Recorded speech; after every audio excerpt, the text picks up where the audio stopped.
If you could add like an actor or actress to the Rebel Moon franchise, who would you want to be in it?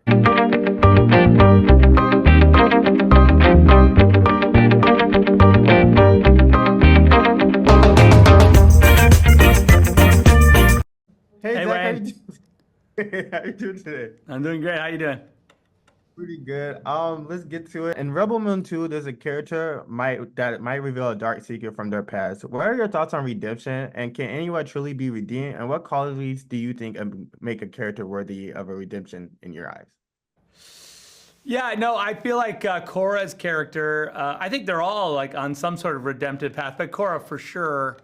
And I really wanted to like. I felt like we weirdly relate to these broken characters probably more than like some goody two shoes perfect person that never did anything wrong. I think we're all on some sort of redemptive journey. And so, yeah, I mean, yes, there is a limit to what we can come back from probably, but we're trying to push that a little bit. Now, I don't want to put you on the spot, but I really have to know. I want to know, like, what do you think are your top four movies that you directed, and does Rebel Moon makes that list? Absolutely, Rebel Moon makes the list right now. I'm always very up on my sort of latest is my favorite, and especially I feel like the director's cuts. When you see the director's cuts of Rebel Moon, I think you really understand why I would say they're my favorites. But yeah, and then Watchmen, of course, and Justice League are among my favorites, and I would say also.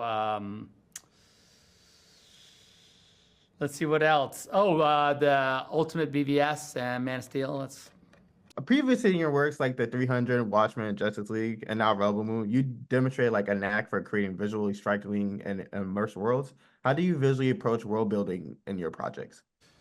yeah. I mean, I guess that's kind of the trick. I don't. I try not to premeditate it too much. Try and let it just be like a process of whatever the world demands. Is that as far as the story goes? Like, what is the story asking to be for visually to be its companion? And so that's kind of pretty much how I approach it. I do a lot of drawing, and through the drawing and the story, kind of start to hone in on what will be the visual style of the film. The Rebel Moon universe is kind of like vast. Are there any like specific stories or characters you would like to explore, like even like outside like a spin-off or like a TV series, that sort? Yeah, well, I mean, we have the Blood Axe comics, for instance, which I think absolutely could be made into a TV show or a film. There's a really compelling and beautiful story there. Obviously, Blood Axe. We're working on a Nemesis backstory comic at the same time, which would also be really amazing. So, yeah, I think those two, obviously, as well as what we have planned, for the future with, the sort of semi-grown. Because if you, in the timeline, if you actually pay attention, Princess Issa was assassinated 4 years ago. So it was 4 years ago that Korra was in the Imperium. It's been 4 years she was on the run. And so Issa is 17 now. So if Okay. she were to be alive, if she'd be 17. So you have this we have this kind of other thing happening. If you could add like an actor or actress to the Rebel Moon franchise, who would you want to be in it? I definitely would want, well, Billy Crudup always. I'm always looking for a spot for Billy because I love Billy.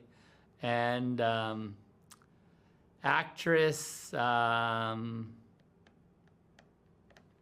let's see, I love so many. I'm a kind of an Anne Hathaway fan, so I don't know if she would ever do anything that I Ooh, was doing, but I that would be, guess you'd be interested. yeah, maybe.